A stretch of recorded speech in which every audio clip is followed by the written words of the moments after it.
बिहार में बीजेपी और जेडीयू में बड़ा भाई कौन होगा, ये हर कोई जानना चाहता है। लोकसभा चुनाव में बीजेपी बड़े भाई की भूमिका में थी, लेकिन बिहार विधानसभा चुनाव में नीतीश कुमार मान जाएंगे, ये सच होगा या नहीं। बीजेपी बड़े भाई की भूमिका में होगी या नीतीश कुमार कौन होगा, यही बताने हम आपको आए हैं।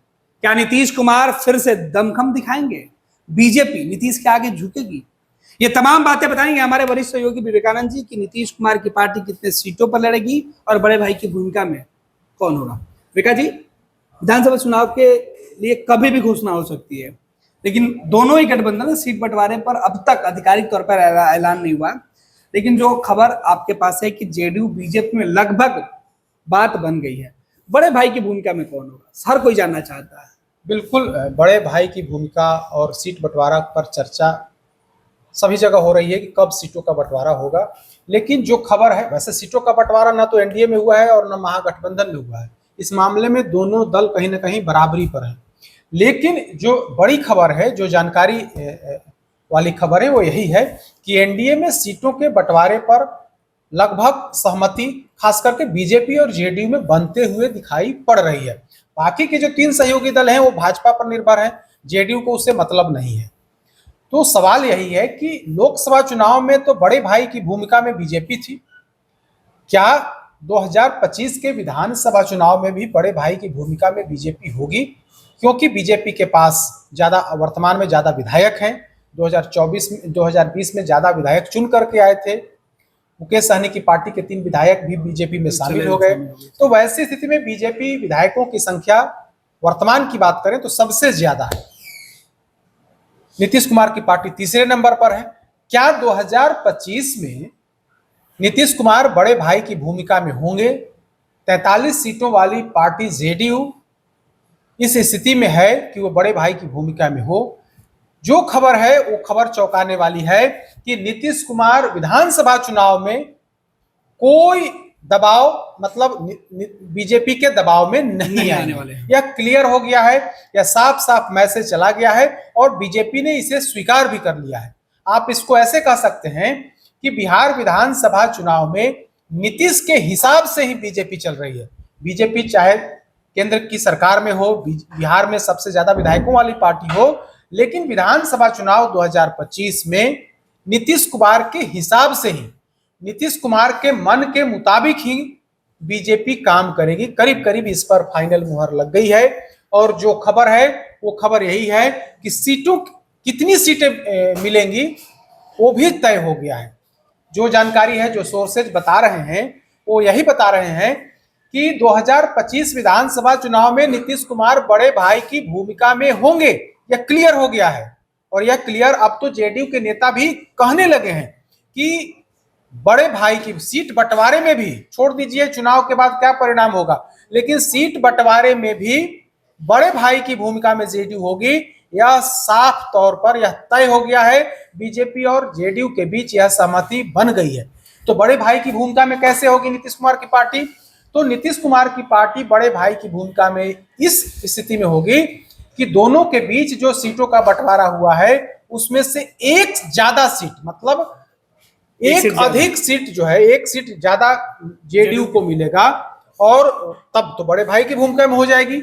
जो खबर है कि दोनों के बीच जो सीटों का बंटवारा हुआ है, तो जो 243 विधानसभा की सीटें हैं उसमें से 100 और 101 सीटों की बात हो रही है कि 101 सीट पर नीतीश कुमार की पार्टी जेडीयू लड़ेगी और 100 सीट पर भारतीय जनता पार्टी चुनाव मैदान में उतरेगी।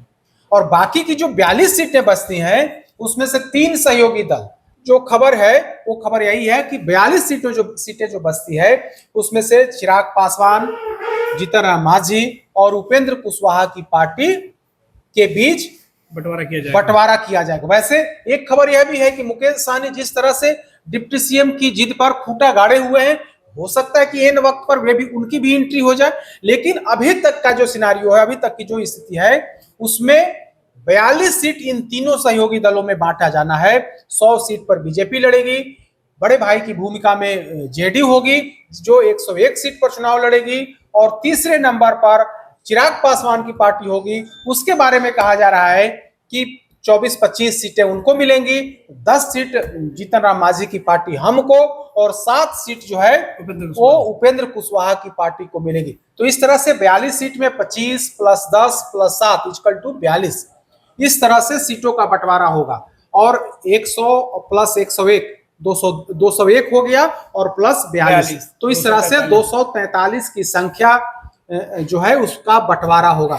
तो अभी की जो खबर है वो खबर यही है कि जेडीयू बड़े भाई की भूमिका में होगी और जेडीयू को 101 सीट देने की खबर है। बीजेपी खुद 100 सीटों पर चुनाव लड़ेगी। सहयोगी चिराग पासवान की पार्टी 25 सीट, जो 24-25 सीट देने की बात है, और 2.5 अंक में यानी कि 10 सीट जीतन राम मांझी की पार्टी को और 7 सीट उपेंद्र कुशवाहा की पार्टी को। तो इस तरह से 243 में सीटों के जो बंटवारा है, सीटों का जो समीकरण है, वो यही बता रहा है कि इसी हिसाब से बातचीत जो है वो बातचीत की गाड़ी आगे बढ़ी है।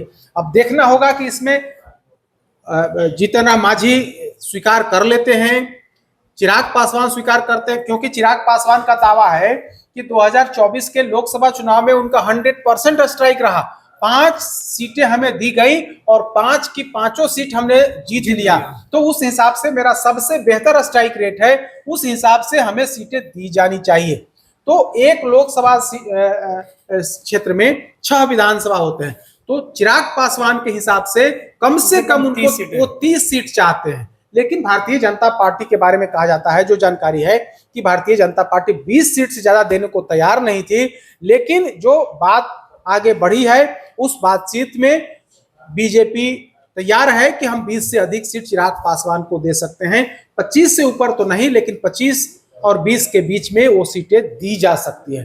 तो चिराग पासवान को 20 और 25 के आसपास सिमटाने की कोशिश है। चिराग और जीतन राम मांझी हाल के दिनों में वे आक्रामक हुए हैं, कई बार अपनी बात कह चुके हैं कि कम से कम उनको 20 सीट मिलनी चाहिए।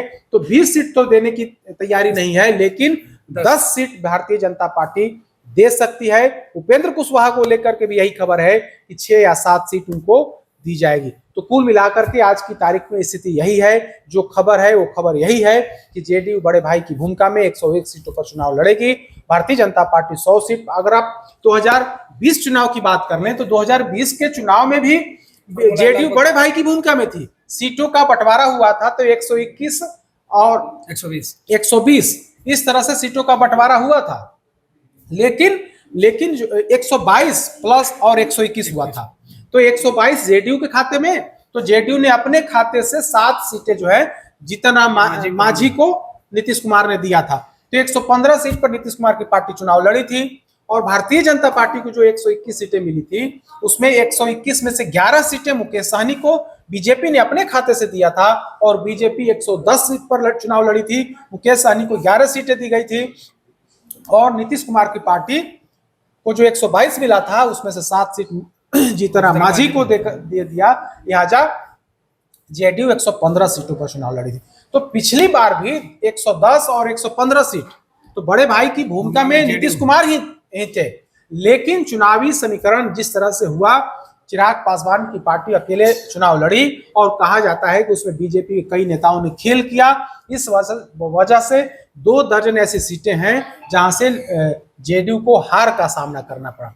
तो उस स्थिति में बीजेपी 74 सीटें जीत करके बड़े भाई की भूमिका में एनडीए में आ गई, और 43 सीट जीत करके नीतीश कुमार की पार्टी तीसरे नंबर की पार्टी बिहार के अंदर बन गई, और छोटे भाई की भूमिका में एनडीए के अंदर जेडीयू हो गई।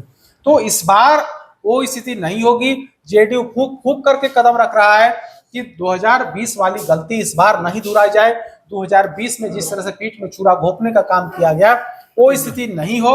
लिहाजा नीतीश कुमार की पार्टी, जो जेडीयू के जो बड़े नेता हैं, वो इस रणनीति पर चल रहे हैं कि 2020 वाली गलती नहीं दोहराई जाए। हम बड़े भाई की भूमिका में 2005 में थे, 2010 में भी थे, और 2020 आते आते हमारी स्थिति कमजोर हो गई। तो 25 में वो स्थिति नहीं होनी चाहिए। जेडीयू इस रणनीति के तहत इस रणनीति पर काम कर रही है कि हम 1 सीट भी अधिक हो, लेकिन अधिक होना चाहिए। और बीजेपी के बारे में कहा जा रहा है कि बीजेपी नेतृत्व इसके लिए तैयार हो गया है। बिल्कुल। तो बिहार में बीजेपी कितने सीटों पर लड़ेगी चुनाव, जेडीयू कितने सीटों पर लड़ेगी, बड़े भाई की भूमिका में कौन होगा, एक एक बारीकी से जवाब हमारे वरिष्ठ सहयोगी विवेकानंद जी ने दिया है। तमाम सवाल लगातार पूछे जा रहे थे। आप तमाम लोगों ने भी कई बार यह सवाल किया था कि कौन कितने सीटों पर चुनाव लड़ेगा। चिराग पासवान, जीतनराम मांझी और उपेंद्र कुशवाहा का भविष्य एनडीए के अंदर क्या है, वो भी हमारे वरिष्ठ सहयोगी विवेकानंद जी ने आपको बता दिया है। तो इस तरीके के बिहार विधानसभा चुनाव से जुड़ी तमाम अपडेट, अंदर की खबरें, सियासत के अंदर क्या कुछ हो रहा है, चाहे बात महागठबंधन की हो या फिर एनडीए गठबंधन की, कौन किस पर भारी पड़ेगा इस चुनाव में, कहां दिखेगी रार, कहां होगा तकरार, हर खबर हम अब तक पहुंचाते रहेंगे।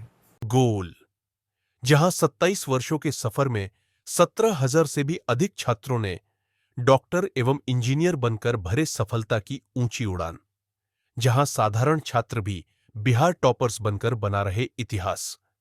दूरदर्शी शिक्षाविद श्री बिपिन सिंह के मार्गदर्शन में मेडिकल एवं इंजीनियरिंग के लाखों छात्रों के लिए आशा की किरण के रूप में गोल, द रिजल्ट फैक्ट्री।